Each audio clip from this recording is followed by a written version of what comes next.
지난주 12월 25일 주일 저녁 예배 때 말씀이 낮은 동산이 되어 오늘 암송 대회를 했습니다.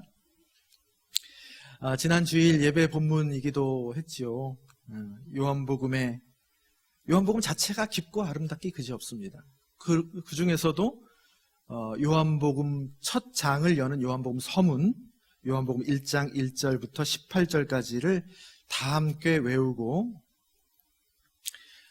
성경에서 가장 긴 장인 시편 119편 1절부터 176절까지 22개의 단락대로 각 단락 암송 담당자가 외우고 함께 읽고 그 음미했습니다. 참 음미하기 좋은 시편이었죠. 너무너무 좋았습니다. 시편 119편은 한마디로 얘기하면 그 길지만 말씀으로 행복한 삶을 말하고 있습니다. 그래서 여기저기서 우리가 많이 들은 아름다운 구절들, 특히 말씀에 대한 구절들이 많이 담겨져 있습니다. 주의 말씀은 내 발의 등이요 내 길의 빛이니이다. 105절이죠. 주의 말씀의 맛이 내게 어찌 그리 단지요 내 입에 꿀보다 더 다니이다. 103절. 우리 성경통독 119 주제 말씀이었죠? 주의 말씀을 열면, 성경을 딱 피면 빛이 비치어 우둔한 사람들을 깨닫게 하나이다. 130절. 고난당한 것이 내게 유익이라 이로 말미암아 내가 주의 율례들을 배우게 되었나이다. 71절입니다. 주의 입의 법이 내게는 천천 금은보다 좋으니이다. 72절입니다. 이런 주옥 같은 말씀에 대한 구절들이 시편 119편에 담겨져 있습니다. 사람은 살면서 다 행복을 원합니다. M1 돼서 찾아서 그렇지, 또 다른 곳의 것을 원해서 그렇지, 잘못 찾아서 그렇지, 다 방식은 다르지만 행복을 원합니다. 그 행복을 다른 곳에서 찾지 않고 주의 말씀에서 길어내는 삶, 그게 바로 시편 119편의 전체의 주제입니다. 사실 시편 전체가 119편뿐만이 아니라 시편 150편 전체의 메시지가 이 메시지로 수렴합니다. 그래서 시편 1편, 그것을 시작하는 시편 1편이 시편 전체의 서론격인 서시입니다. 시편 전체의 주제와 방향을 담고 있습니다. 시편은 이러한 메시지를 담고 있다라고 시편 1편에서 선언하는 것이죠. 시편 1편 여러분들 다 아시죠? 교회 생활을 좀 해보시면 시편 1편은 뭘로 시작합니까? 복 있는 사람은입니다. 지금 말로 바꿔보면 원어의 의미로는 행복한 사람은입니다. 행복에 대해서 얘기하고 있는 겁니다. 시편 1편에서 말하는 행복한 사람은 어떤 사람이라 말하고 있습니까? 많이 가지고 또 높은 자리에 서고 처세에 능했을 때 행복이 얻어지는 것이 아니라 오직이라는 단어가 붙었습니다. 시편 1편에서 오직 여호와의 율법을 즐거워하여 그의 율법을 주야로 묵상하는도다. 하나님의 말씀을 밤낮으로 묵상하는 자가 행복한 사람이다 라고 시편 1편에서 전체의 방향성을 인도하는 거예요. 행복의 길을 안내하고 있는 겁니다. 원어의 의미는 묵상이 작은 소리로 읊조리는 것, 암송하는 겁니다. 암송하는 것. 암송하면 계속 읊조리게 되잖아요. 그게 입에서 머물다가 나중에 마음으로 가고 저 밑바닥의 심연으로 가는 겁니다. 이게 2000년 동안 흘러왔던 우리 신앙의 선배들의 기도 방법입니다. 쉬지 않고 기도하는 것의 기도 방법입니다. 나중에는 내가 기도하지 않아도 이 말씀이 계속 안에서 움직여요. 그래서 유진 피터슨 목사님 있잖아요. 메시지 성경을 번역했던 그 목사님은 이 책을 먹으라라는 요 성경 묵상에 관한 책, 메시지 성경이 어떻게 쓰여졌는지를 전달해주는 책에서 요 묵상에 대해서 시편 1편에 작은 소리로 읊조리는 거에 대해서 어떻게 원어 설명을 했냐면, 원어가 히브리어로 하가이거든요. 그걸 어떻게 설명했냐면 참 이렇게 와닿습니다. 개가 도구, 개가 딱 보기에는 뭐가 먹을 게 있어. 아무것도 먹을 게 없는 뼈다귀, 살점이나 붙어 있으면 몰라. 근데 살점도 붙어 있지 않은 그 뼈다귀를 어떻게 합니까? 하루 종일 물고 빨고 핥어요. 쟤는 뭐가 먹을 게 있다고 저거를 씹고 빨고 그럴까? 좋아서 그러는 거예요. 좋아서. 그것이 바로 히브리어의 하가이다. 말씀을 뭐가 먹을 게 있다고 물고 빨고 하는 거예요. 그것이 묵상하는 것이다. 그 주야로 묵상하는 사람이 행복한 사람이다 라고 시편 1편은 말하고 있는 겁니다. 왜 그렇게 물고 빨고 할까요? 왜 묵상을 할까요? 말씀이 낮은 동산이 되어 이름 붙여가면서 목사가 시키니까 그러는 거예요. 그래야 그 정도는 해줘야 하나님이 날 예뻐하시니까 그러는 겁니까? 난 잘 모르겠는데 하여튼간 뭐 주위에서 좋다고 하니까 그러는 겁니까? 그 동기가 뭐예요? 시편 1편에서 왜 그렇게 한다고 하죠? 여호와의 율법을, 말씀을 즐거워하여입니다. 좋아서 하는 거예요. 응? 강아지처럼. 여호와의 율법을 즐거워하여 그의 율법을 주야로 묵상하는 것이 행복의 오직 유일한 길이다라고 시편 전체가 얘기하고 있는 겁니다. 그는 시냇가에 심은 나무가 철을 따라 열매를 맺으며 잎사귀 하나 마르지 않는 삶. 평상시에는 잘 표가 안 나. 평상시에는 똑같아. 그걸 계속 읊조리든 말든 하여튼간 누가 생각하든 말든 내가 좋으니까 계속 하는 거예요. 근데 가물고 바람 불 때 표가 난다는 거예요. 시냇가에 심은 나무는 별로 영향받지 않아요. 그냥 그 자리에 뿌리 박고 있는 거라고. 반대로 겨는 어떻습니까? 시편 1편에서 말하고 있는 겨, 평소 겉보기에는 뭔가 부하게 있는 것 같아요.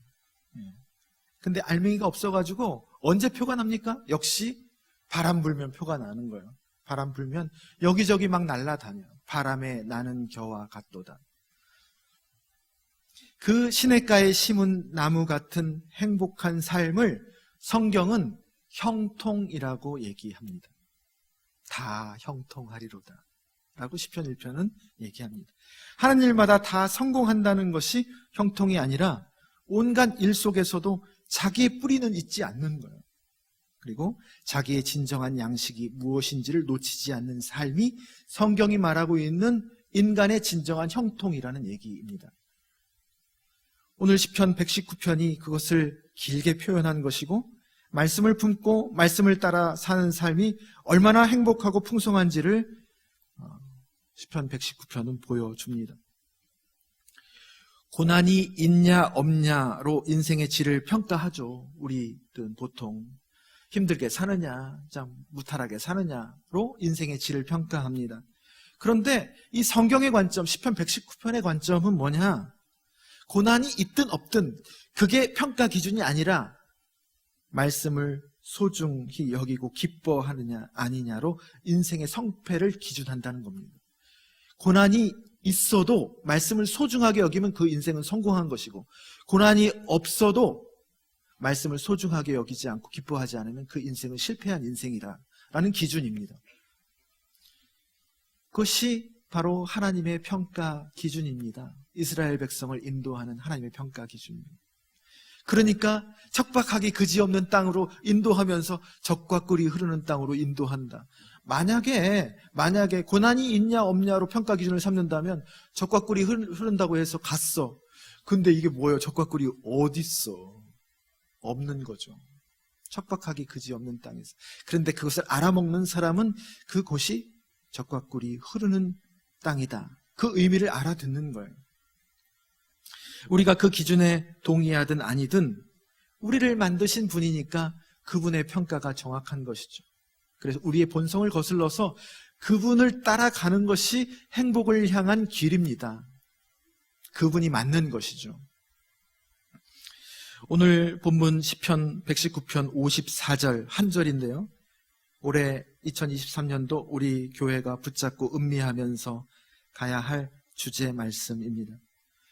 지난 초여름부터 이 말씀이 우리 교회에 주신 다음의 말씀이다라고 다가와서 제가 먼저 오래도록 붙잡고 음미했습니다. 곱씹을수록 눈물나게 아름다운 그런 말씀입니다. 내가 나그네 된 집에서 주의 율례들이 나의 노래가 되었나이다. 내가 나그네 된 집에서 주의 율례들이 나의 노래가 되었나이다. 여러분, 나그네가 어떤 사람입니까? 나그네는 첫째 딱히 거처가 없습니다. 머무는 집이 곧 집이죠. 머무는 곳이 곧 집이에요. 그래서 누가 대접해주면 감사한 거고 아니면 할 수 없는 겁니다. 그게 나그네의 삶이에요. 그래서 자기 것을 주장할 수 없는 삶입니다. 그리고 오늘 고맙게도 좋은 사람, 고마운 사람 만났다 하더라도 내일은 보장이 없어요. 내일은 어떻게 될지 몰라. 누구를 만날지 몰라요. 한마디로 나그네는 불쌍하고 가난한 사람입니다. 근데 인생을 가만 보면 나그네가 딱히 정해져 있는 게 아니고 사실 우리의 인생이 나그네입니다.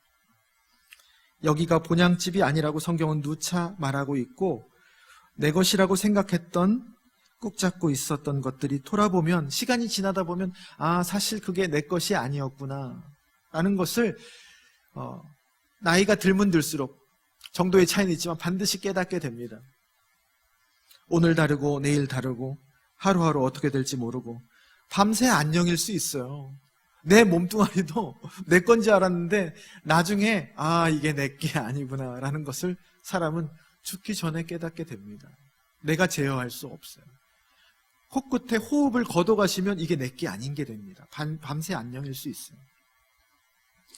그게 인생에 부인할 수 없는 진실입니다. 그래서 그런 노래 있지 않습니까? 인생은 나그네 길 어디서 왔다가 어디로 가는가. 아시죠?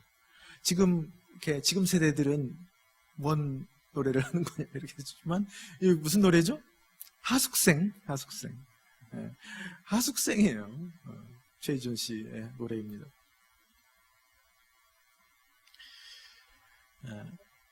우리 교회, 특히 우리 교회 제가 이제 1년 남짓 있으면서 우리 교회 구성원이 여느 교회 구성원하고 좀 사뭇 다릅니다. 히스토리, 성향, 기질, 에너지 다르다는 걸 느꼈는데 우리 교우들 이곳에 온 이유들을 이렇게 좀 보면 대전에 또 이 동네에 연고가 그리 없어요. 정착민이 아니라 토백이가 아니에요. 그리고 동네 자체도 이 동네 자체가 노은 3지구라는 데가 새로 생긴 동네고 또 그래서 어렸을 적부터 막 이렇게 살아왔던 고향교회 같은 그런 교회 분위기 알잖아요. 그런 분위기랑은 좀 다릅니다. 다 나그네지만 나그네 성향이 좀 다른 곳보다 많은 그런 교회입니다. 근데 여러분, 나그네의 정체성을 가지고 사는 것이 인간적으로는 어떻습니까? 성경에서도 표면적으로 보면 나그네는 불쌍한 사람이에요. 가난한 사람, 돌봐야 되는 사람이에요. 근데 인간적으로는 그렇게 좀 헛헛하고 안정이 안 되고 그래도 영적으로는 어떠냐? 오히려 좋은 삶의 자리다 라고 말하고 있습니다. 하나님의 백성으로 많고 많은 백성들 중에서 누굴 택합니까? 떠돌이 백성을 택합니다. 떠돌이 백성을 부른 게 바로 이스라엘입니다. 제일 약하고 불쌍하고 떠돌이 그냥 오합지졸 같은 그런 백성을 택한 거예요. 그래서 길을 가는 사람들, 즉 순례자의 정체성을 가진 사람들입니다. 사실 순례자가 별게 아니고 나그네거든요. 걷는 사람들이에요. 40년 동안 광야에서 순례를 시켰다는 게 뭐냐면 40년 동안 광야에서 걷게 하셨다는 거거든요. 딱 정착된 곳이 없이 그냥 걷게 하셨다는 거예요. 영적으로 엄청 좋은 훈련입니다. 몸에다가 옷을 맞추는 것이 아니라 옷에다가 몸을 맞추도록 부르심을 받은 사람들입니다. 하나님이 가라 하면 가고 서라 하면 서는 겁니다. 구름 기둥이 멈추면 서고 움직이면 가는 게 나그네의 삶, 순례자의 삶입니다. 그거 잘하면 영적으로 성숙해 가는 겁니다. 그 나그네에게 여러분 뭐가 있겠습니까? 있어봤자 또 얼마나 있겠습니까? 거기서 거기지. 나이가 들어갈수록 젊었을 때 너와 내가 차이 났던 거 있잖아요. 그래서 자랑도 하고 열등감도 갖기도 하고. 근데 나이가 들어갈수록 사실 별로 그 차이가 의미 없어지지 않습니까? 건강도 사실 비슷해져요. 그리고 외모도 옛날에야 뭐 이쁜 사람, 뭐 못생긴 사람 있겠지만 나이 들어가면 갈수록 그 의미가 없어집니다. 비슷해지고. 뇌세포는 누구나 퇴행합니다. 없어지는데 배운 것도 다 비슷해지고. 돈도 죽을 때 가지고 갑니까? 가지고 갈 것도 아닌데 자식은 좋겠죠. 근데 당사자는 죽음이 다가올수록 돈이 크게 이전만큼 소중한 것도 아니에요. 그냥 먹고 살고 기본적인 품위만 유지하면 그 이상은 별로 의미가 없어요. 손주들한테 좀 용돈 주는 정도로 돈이 필요한 거지. 자기가 이 나그네라는 진실을 점점 뼈저리게 깨닫는 이에게 뭐가 소중하겠습니까? 그 떠돌이 이스라엘에게 뭐가 그를 안정되고 든든하게 할까요? 주의 말씀입니다. 풀은 마르고 꽃은 시들지만 풀과 꽃 얼마나 한때가 있습니까? 근데 그거는 마르고 시들 때가 있다는 거예요. 근데 여호와의 말씀은 변하지 않는다는 거예요. 그래서 그거의 가치를 점점 소중하게 여기는 것이 나그네의 바른 삶이라고 할 수 있습니다. 말씀이 그 나그네에게는 그냥 유익한 게 아니고 그게 점점 나의 근원적인 기쁨이고 소망이고 행복인 거라는 얘기입니다. 나그네라서 아무것도 없는 나에게 심지어 그게 나의 노래까지 된다는 거예요. 그게 아무것도 없는데 말씀 하나 보이는 거예요. 내 마음속에 있는 건지. 근데 그게 나의 노래가 된다는 겁니다. 노래가 된다는 의미를 아시겠죠? 그 사람의 지금 신앙 상태와 삶의 상태가 어떠한 것인지 그 노래가 다 대변해주고 있습니다. 기도도요, 여러분. 처음에는 pray잖아요, 기도. pray with God이에요. 하나님께 기도하는 거예요. 기도예요, 기도. 기도라는 이미지가 어떻게, 뭐 해야는 되겠지만 부담스러운. 하여튼간 기도하라고 그랬으니까 pray 하는 거예요. 그러다가 기도의 맛을 점점 보면서 pray가 뭘로 되느냐? play가 됩니다, play가. 하나님과 노는 거예요. play with God. pray가 play가 되는 거예요. 즐거운 거예요. 하나님이 기쁜 거예요. 그러다가 play는 dance가 됩니다. dance with God입니다. 하나님과 함께 춤을 추는 거예요. 하나님이 스텝을 인도하면 나는 따라가기만 하면 돼. 근데 내가 춤을 같이 즐기고 있는 거예요. 그 리듬을 누리는 겁니다. 그게 기도의 발전 과정입니다. 우리의 신앙의 발전 과정이라고 할 수 있습니다. 나의 노래가 되는 거예요. 처음에는 딱딱한 말씀이 나의 노래가 되는 거예요. 최고의 유일한 노래가 되는 거예요. 그것을 맛본 사람은 시편 4편의 기자처럼 주께서 내 마음에 두신 기쁨은 그들의 곡식과 새 포도주가 풍성할 때보다 더하니이다. 여러분, 이런 고백 한번 하고 세상 하직해야 되지 않겠어요? 주의 말씀이, 주께서 내 마음에 두신 기쁨이 곡식과 새 포도주가 풍성할 때 기쁘죠. 그거보다 훨씬 낫다는 거예요. 하박국 선지자가 인간의 눈으로 보았을 때 가장 억울한 그때에 하나님 관점으로 눈이 확 열리거든요. 그때 뭐라고 다시 고백합니까? 억울했던 하박국이 눈이 확 열리니까 포도나무에 열매가 없어도 외양간에 소가 없어도 나는 여호와로 말미암아 기뻐할 수 있다 라고 고백했던 이유입니다. 세상 사람들이 이걸 어떻게 이해하겠어요? 하나님을 맛보지 않은 사람이 이 차원을 어떻게 이해를 하겠냐? 우리가 예배의 부름과 사도신경을 마치고 오늘 예배 순서가 약간 바뀌었죠? 새해부터는 약간 바뀝니다. 예. 오늘 신년주일이라 약간 제가 일어나라고 했는데 일어나지도 않으시고 PPT도 약간 문제가 있고, 근데 처음이라 좀 양해해 주십시오. 그 예배의 부름하고 사도신경 마치고 우리가 뭐라고 하죠? 송영을 합니다. 그때 이제 여러 가지 이제 찬양으로 바꿔가면서 하는데, 오늘부터 한 찬양이 뭐죠? 예레미야 3장 22절, 예레미야 애가 3장 22절에서 23절입니다. 주의 인자는 끝이 없고 주의 자비는 무궁하며 아침마다 새롭고 늘 새로우니 주의 성실이 크도소이다. 여러분, 이 표현만 보면 표현이 너무너무 아름답잖아요. 네? 그런데 여러분, 이게 언제 한 고백이냐면요, 예레미야 애가 한복판에서 한 고백입니다. 오죽하면 애가가 붙었을까. 나라가 망했을 때, 아무 소망이 없을 때 애가로 탄식하고 있을 때 갑자기 터져나온 생뚱맞은 고백입니다. 예레미야 애가를 읽다 보면 갑자기 탄식하다 갑자기 이 아름다운 찬양의 고백이 일어납니다. 어두운데 빛 하나를 발견한 거예요. 짙은 어두움 속 눈이 열려서 그 빛을 발견한 겁니다. 그 짙은 어두움 속에서 발견하는 이 빛은 여느 빛하고 비교할 수 없을 정도로 진정성이 있고 아름답습니다. 그 고백은. 이게 신앙의 신비이고 예수 믿는 맛이라고 할 수 있습니다. 말씀이 우리를 신비한 그곳으로 계속 인도합니다. 우리는 땅에서 지지고 볶고 살아갈 수밖에 없지만 거룩한 하늘을 동시에 함께 살도록 부르심을 받은 것이고, 그 부르심에 따라서 우리가 순종하면 인도함을 받는 것이 우리 그리스도인의 삶입니다. 우리 교회가 앞으로 계속 뭘 붙잡아야 하는가, 뭘 바라고 소망해야 하는가. 시편 119편, 54편, 그걸 줄이면 뭐죠? 주의 말씀 나의 노래. 주의 말씀 나의 노래. 너무 아름답지 않습니까? 주의 말씀이 나의 노래가 되었다.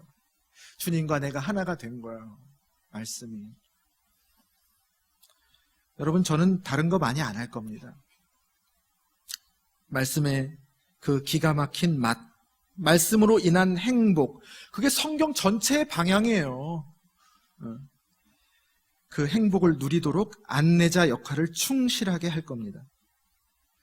제 건강이 허락하는 한 교회가 저를 계속 살게 해주시면 저는 열심히 그 은사와 부르심에 따라서 이것에 계속 매진할 겁니다. 이게 목회자의 정체성입니다. 그러면 하나님의 때에 하나님의 방법으로 우리 교회 너무 멋지고 든든한 교회로 세워져 가지 않겠나? 저는 믿어 의심치 않습니다. 주의 말씀이라는 저 깊이 배어나오는 그런 노래 위에 우리 교회가 앞으로 환경도 좀 갖추어가지고 좀 이렇게 찬양하고 그러면 얼마나 좋을까요? 그런데 여러분, 그거는 충분 조건이고 필요 조건은 뭡니까? 이 말씀이 노래가 되는 차원이에요. 그 알맹이가 있어야 거기 위에 하드웨어도 갖추고 이제 여러 가지 이제 환경도 갖춰서 하면 이게 확 시너지가 일어나는 거죠. 근데 이게 없어. 그런데 하드웨어만 갖춘다고, 환경 갖춘다고 그게 찬양이 됩니까? 그렇지 않습니다. 하고 나면 그때뿐입니다. 헛헛해집니다.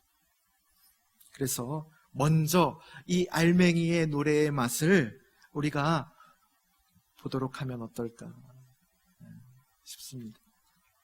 새해 그러한 복 많이 누리시고 또 받으시고 하는 저와 여러분, 우리 낮은동산 교회 되기를 주님의 이름으로 축원합니다.